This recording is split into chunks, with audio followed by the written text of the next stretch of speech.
Assalamualaikum warahmatullahi wabarakatuh. Waalaikumsalam warahmatullahi wabarakatuh. Saat ini saya akan menjelaskan terkait dari pembelajaran mendalam. Gitu. Tadi disampaikan bahwa ganti kurikulum ganti kurikulum. Apa benar gitu ya Bu ya? Kalau kita melihat sebenarnya pembelajaran mendalam ini sebenarnya bukan kurikulum baru, tetapi bagaimana pendekatan pembelajaran ini merupakan pendekatan pembelajaran. Jadi kurikulumnya sama apa tidak? Sama ya Ibu ya, kurikulum yang digunakan. Ada CP-nya? Ada, masih ada CP. Ada elemennya? Masih ada elemennya. Ada subelemennya dari masing-masing elemen tersebut masih. Nah, elemen itu ada berapa ya Bu ya? Elemen CP di PAUD itu, elemen CP fase fondasi ada berapa Bu? Ada berapa Bu? Kok pada ragu Bu? Elemen CP ada berapa Bu? 3. Apa saja Bu? Nilai agama dan budi pekerti, jati diri, dan dasar-dasar literasi matematika, sains, teknologi, rekayasa, dan seni.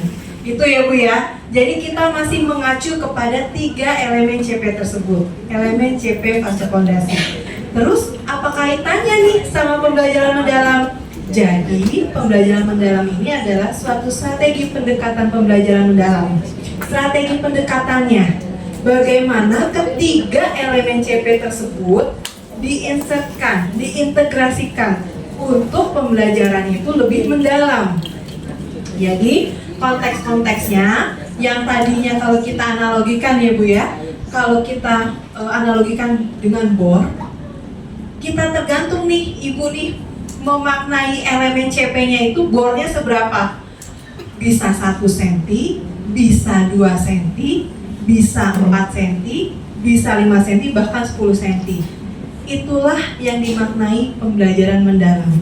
Jadi strateginya, bagaimana Ibu ini akan mengebor, istilahnya ya, mengebor itu sampai sedalam-dalamnya, itu adalah konsep dari pendekatan pembelajaran mendalam.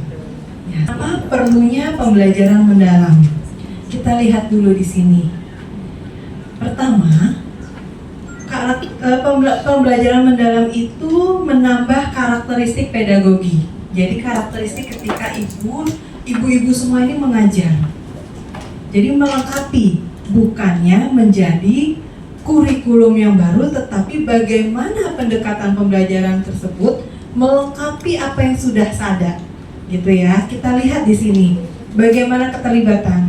Keterlibatan di sini sudah dilakukan belum Bu? Keterlibatan sudah ya Bu ya, keterlibatan guru dengan orang tua, bagaimana keterlibatan melibatkan guru dengan anak ketika berinteraksi dalam proses pembelajaran, bahkan mungkin keterlibatan dengan pihak lain. Seperti ini, Rumah Sakit Islam. Ini kan sangat bisa mendukung sekali dalam proses pembelajaran ketika mau mengajarkan profesi misalnya tentang tenaga kesehatan, ataupun ketika tumbuh kembang anak, deteksi dininya bisa melalui Rumah Sakit Islam. Itu kan berarti sudah melibatkan ya, keterlibatan. Itu adalah konsep dari pembelajaran mendalam yang pertama, itu melengkapi pendekatan pembelajaran. Sehingga otomatis pengalaman belajarnya itu lebih bermakna. Kemudian yang kedua, berkesadaran. Di sini bagaimana berkesadaran ini menyusun gitu ya, guru menyusun bagaimana strategi belajar itu sehingga menjadi lebih bermakna. Dengan unsur-unsur yang memang menyesuaikan bagaimana pembelajaran itu membuat anak, wow ternyata seperti ini loh pembelajarannya, oh iya betul. Jadi sebagai ahanya anak-anak itu, inilah untuk melengkapi konsep atau melengkapi pendekatan dari pembelajaran mendalam ini strateginya. Kemudian pengertiannya, kalau kita lihat di sini, pembelajaran mendalam itu adalah pendekatan ya ibu-ibu semua ya. Jadi nanti jangan salah kaprah lagi bahwa ini adalah kurikulum yang baru gitu ya ibu-ibu ya. Jadi nanti ibu-ibu ini kan nanti pionirnya nih yang akan mempelopori ke sekolah lain gitu ya, ada pendampingan, ada pengimbasan mungkin ya, pasti kan ada misalnya komunitas belajar. Nanti ibu-ibu infokan, bukan kurikulum baru, tetapi merupakan pendekatan pembelajaran yang memuliakan dengan menekankan pada proses penciptaan suasana belajar dan proses pembelajarannya. Yang Pak Menteri bilang yang meaningful, mindful, joyful ini berkesadaran, bermakna, dan menggembirakan.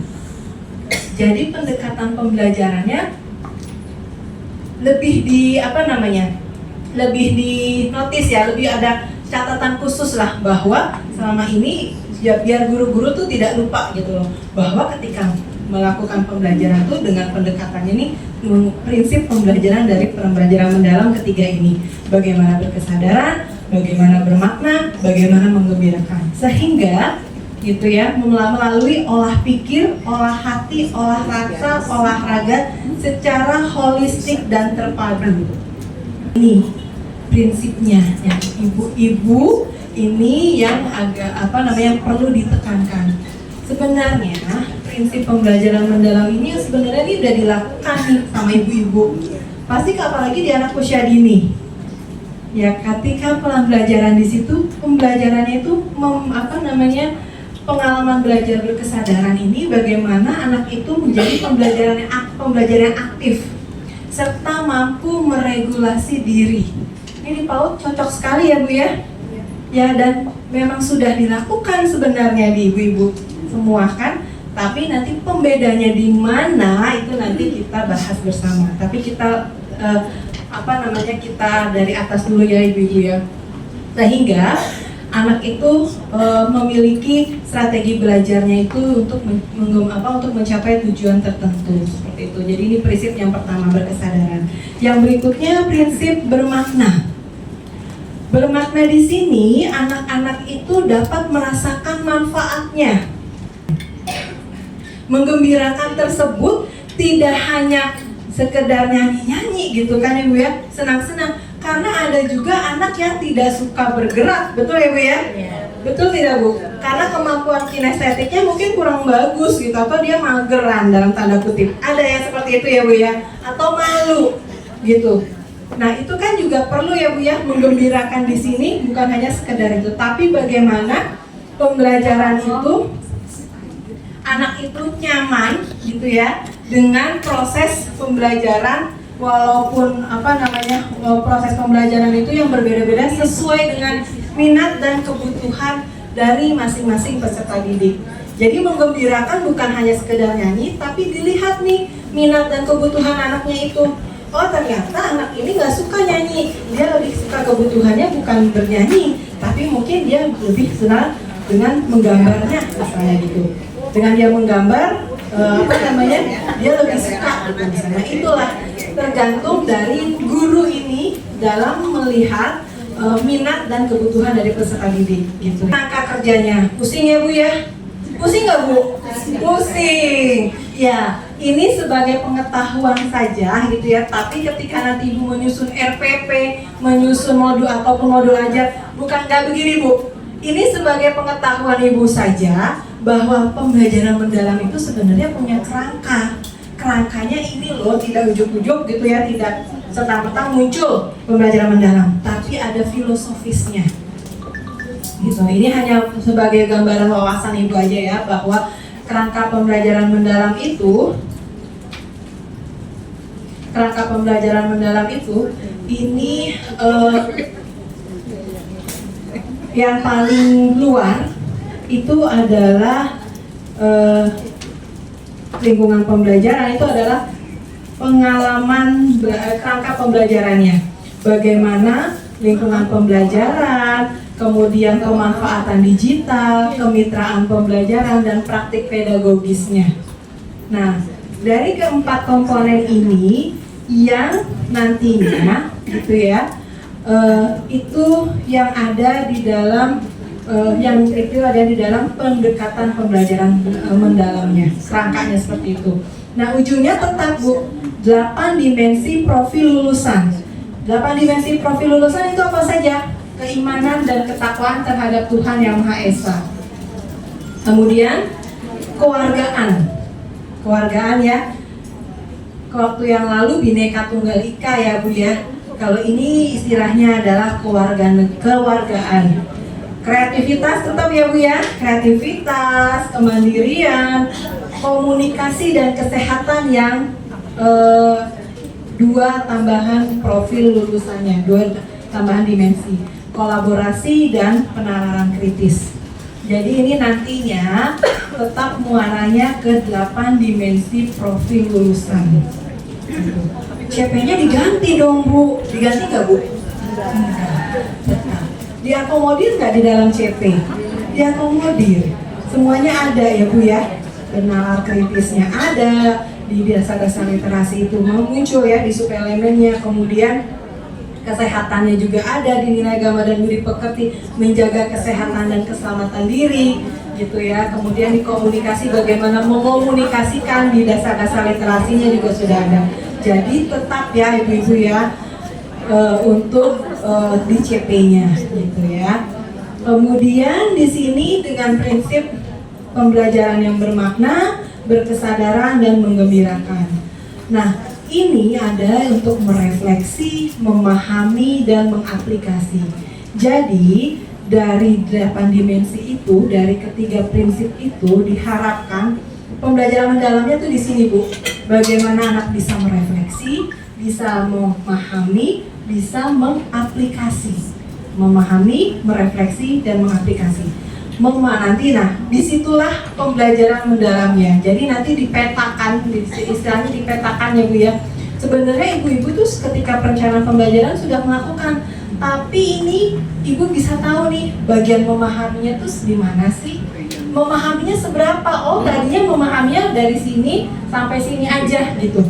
Ternyata kalau pembelajaran mendalam bisa loh sampai ke sini gitu. Itu sama-sama memahami.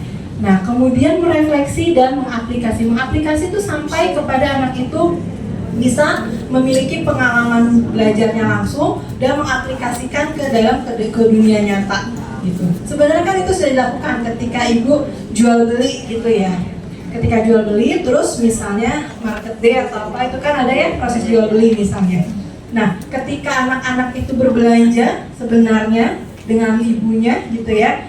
Terus Bunda gitu kan, ini apa aja yang bayar? Ya dengan itu berat. Terus dia dengan yang masih sederhana gitu ya, misalnya dengan satuan, kalau dengan harga 10.000, terus ini harganya 4.000, ini harusnya bayarnya Bunda nanti ada kembaliannya. Nah dengan pembelajaran mendalam itu sampai mengaplikasi anak itu bisa tahu seperti itu. Itulah pembelajaran mendalam.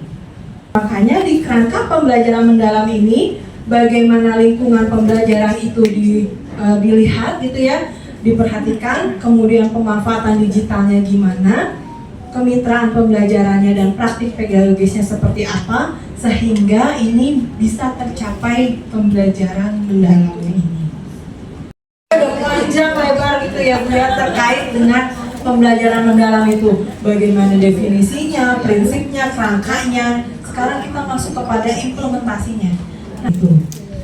Nah, di sini perencanaan ini bisa ya Bu ya, bisa dengan RPP, bisa dengan modul ajar, itu masih sama ya Bu ya, bisa seperti itu. Implementasi pembelajaran mendalam ini di PAUD bertujuan agar anak mendapatkan kemampuan fondasi yang utuh. Jadi tetap ya Bu ya, kita mengacu melihat juga kepada pemetaan dan kemampuan fondasi ya Bu ya. Karena itu bridging ke CP fase di A gitu ya. Kemudian pendekatan ini memastikan anak mendapatkan stimulasi menyeluruh melalui proses pembelajaran nyata atau langsung dialami anak. Jadi dengan pengalaman nyata anak dengan melibatkan seluruh aspek perkembangannya,